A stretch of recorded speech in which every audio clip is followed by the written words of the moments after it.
Fala pessoal, sejam muito bem-vindos aqui ao canal, né? E a maior queda da Bolsa de Valores em um só dia, ao longo aí de quase 2 décadas, né? Então a gente teve um dia muito negativo, que foi a segunda-feira, que o Ibovespa caiu mais de 12%, e é óbvio que eu tinha que vir aqui falar com vocês sobre isso, né? Isso foi ocasionado principalmente pela questão do coronavírus, somada a uma crise geopolítica aí na Arábia Saudita, com a questão do petróleo. É óbvio que a economia mundial aí é uma grande engrenagem e quando sai alguma coisa errada, acaba atrapalhando muito aí e com certeza o Brasil vai sofrer esses efeitos mesmo, né? Eu particularmente acho que foi uma queda muito grande, maior do que devia, né? Até se a gente for olhar outras bolsas espalhadas aí pelo mundo, caíram quase a metade, né? Então eu acho que teve um certo pânico mesmo que foi ocasionado aqui pelo investidor brasileiro, mas o cenário ele é sério mesmo, principalmente essa questão do petróleo aí pode ocasionar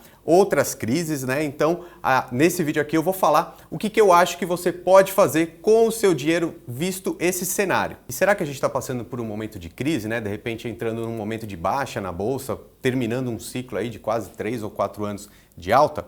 Daqui a pouco eu vou falar a minha opinião sobre isso, mas antes eu queria deixar aqui um recado para vocês que eu conversei com o pessoal lá da Levante, com o Eduardo Guimarães, que é analista de investimentos ali, de ações, e eles prepararam, toda a equipe deles preparou um relatório falando justamente sobre esse período, né, que teve o circuit breaker, né, e agora, o que fazer. Então, vale a leitura, acho que está bem legal o relatório, vou deixar o link aqui na descrição para vocês olharem, tá bom? E a primeira coisa que eu quero falar aqui com vocês, é óbvio que a gente tem esse caráter educativo aqui no canal, é que quando a gente fala simplesmente assim, a bolsa caiu, né? O que isso quer dizer?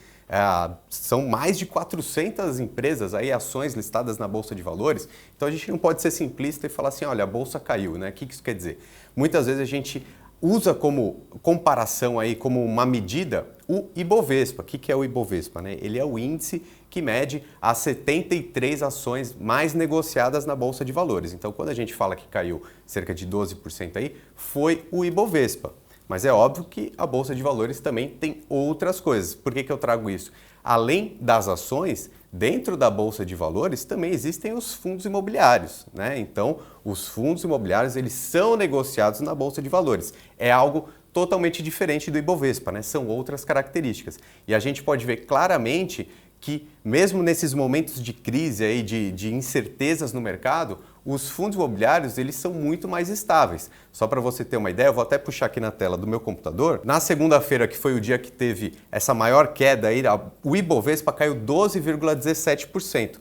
Já o IFIX, que é o índice que mede os principais fundos imobiliários, caiu só 3,54%.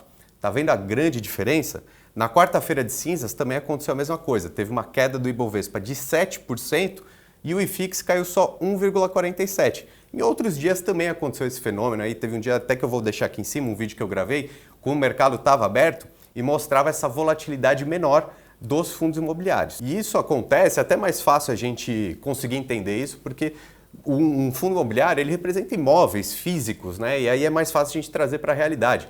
Pensa você na sua casa ou no escritório que você trabalha. Será que de repente de um dia para o outro seu imóvel está valendo 5 ou 10% a menos? Né? É difícil a gente imaginar. Imagina, de repente você tem um imóvel aí que vale 100 mil reais.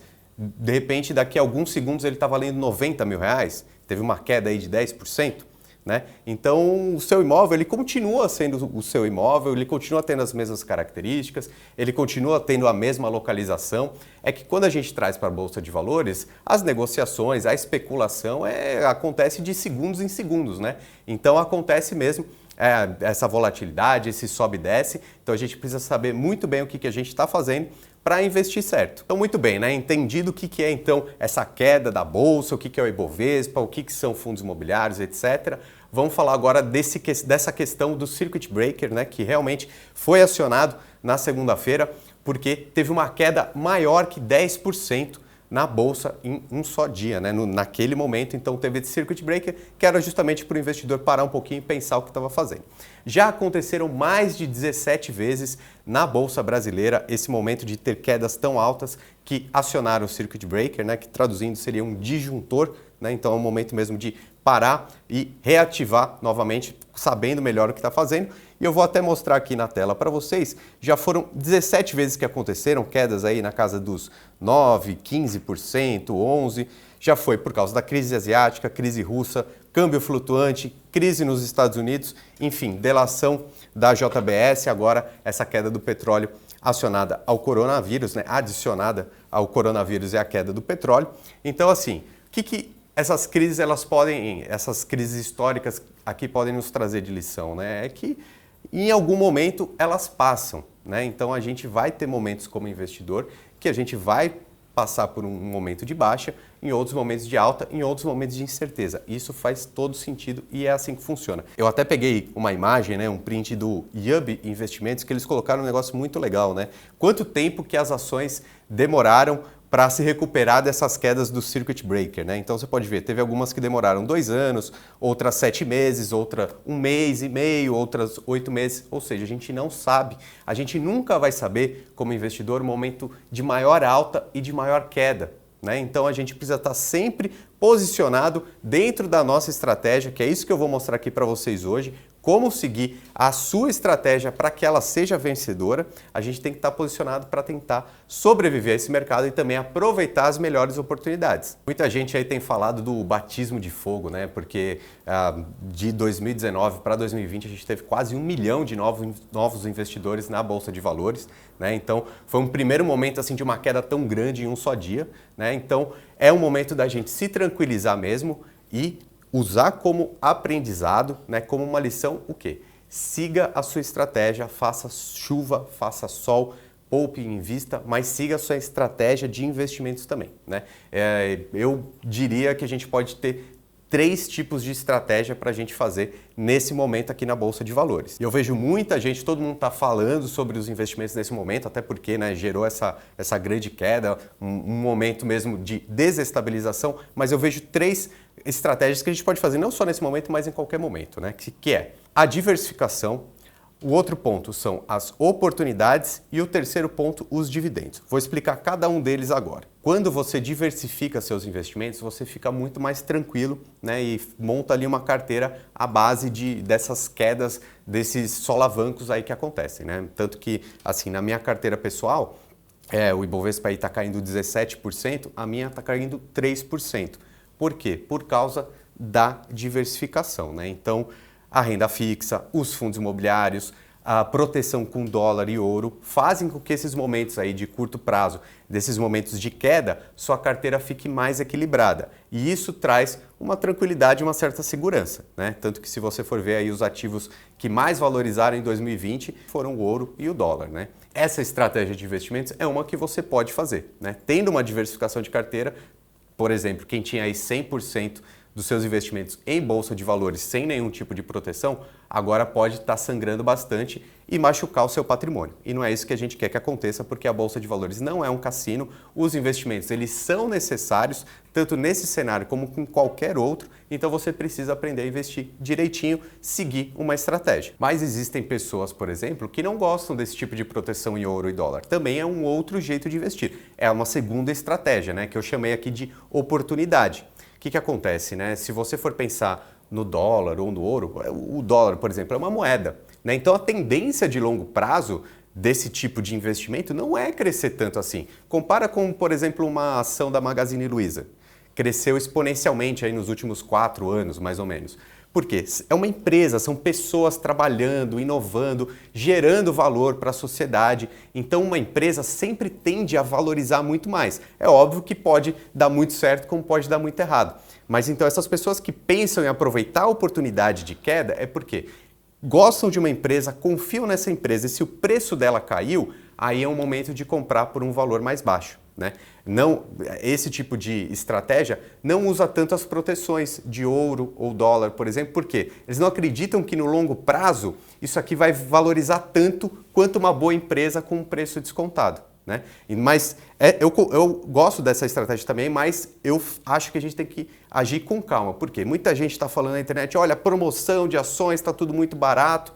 A gente tem que ter calma, porque pode ser que isso caia mais ainda, né? E será que essa empresa que você investe, que você compra todo mês, será que realmente ela vai te trazer lucros, ela vai continuar grande daqui a 5, 10 anos? Acho que a gente tem que agir sempre com calma. Não acho que essa euforia toda de promoção, agora está tudo barato, vamos sair comprando, né? Eu acho que sim, que se você tem uma empresa que você confia, que você gosta, que você já investe, se ela caiu, pode ser um bom momento para comprar. Mas tem que fazer tudo com muita calma. E a terceira estratégia que eu trago aqui nesse vídeo para vocês é a ideia dos dividendos, né? O que é isso? É quando você realmente tem um pensamento de sócio, né, de ser sócio dessas empresas ou desses fundos imobiliários que estão lá listados na Bolsa de Valores e você vive um pouco dos lucros, né, que é o famoso termo de viver de renda, você tem uma participação no lucro dessas empresas, né? Então eu acho que esse pensamento de dividendo, na verdade, no cenário atual, é o que faz mais sentido. Tanto que você pode até ver que nesse dia que teve o Circuit Breaker, né, que teve essa grande queda na Bolsa, a ação que caiu menos foi da Transmissão Paulista, né, a TRPL4. Vou até deixar aqui um vídeo aqui em cima que eu gravei junto com o Eduardo Guimarães, justamente porque é uma empresa boa pagadora de dividendo. Porque pensa comigo, né? Tudo está caindo. O principal motivo da queda foi o petróleo, né? Mas o que a Transmissão Paulista, o que a energia tem a ver com o petróleo nesse caso, né? Essa empresa de energia, ela caiu por causa da especulação da Bolsa, mas ela continua sendo uma grande empresa que todo mundo precisa da eletricidade, né? Então ela vai continuar sendo uma empresa que vai durar e ela continua tendo a projeção de caixa, de lucro dela igual e ela vai continuar pagando dividendo. Então assim, eu acho que nesse momento até, se a gente for pensar nas classes de ativos que existem, pensar em dividendo faz muito sentido. Porque se a gente pensar a taxa Selic, ela está na mínima histórica ali, então a renda fixa não está tão atraente. A Bolsa de Valores como um todo, ela está muito incerta, né? Então pode ser que vai passar por momentos de queda, momentos de alta, a gente não sabe o que vai acontecer, incerteza. E se a gente pensar também no dólar, o dólar ele já está nas alturas, né? Será que ele vai aumentar tanto? Acho que fazia muito sentido investir no dólar há algum tempo atrás, pela estratégia de proteção, né? Mas eu não acho que ele vai crescer tanto a mais assim a partir de agora. Então, eu acho que um foco interessante para a gente pensar nos próximos momentos aqui do nosso cenário econômico são os dividendos, que podem vir de ações de boas empresas pagadoras de dividendos ou dos fundos imobiliários, né? Por quê? Se a gente tem uma Selic aí na casa dos 4%, se a gente tiver uma empresa ou um fundo imobiliário que pague 5, 6, 7, 8% ao ano só de dividendos, é muito interessante, independente da cotação na Bolsa de Valores. Só os dividendos que vão cair ali na sua conta vão engordar o seu capital, vão aumentar o seu patrimônio. Então eu acho que é muito interessante a gente pensar nisso nesse momento, tá bom? E digo mais uma vez, leiam o relatório que a Levante Investimentos preparou sobre esse cenário aqui pós-Circuit Breaker, porque está muito legal. Eu acho que o conhecimento nesse momento aqui vai fazer a gente se acalmar e investir cada vez melhor, tá bom? O link está aqui na descrição.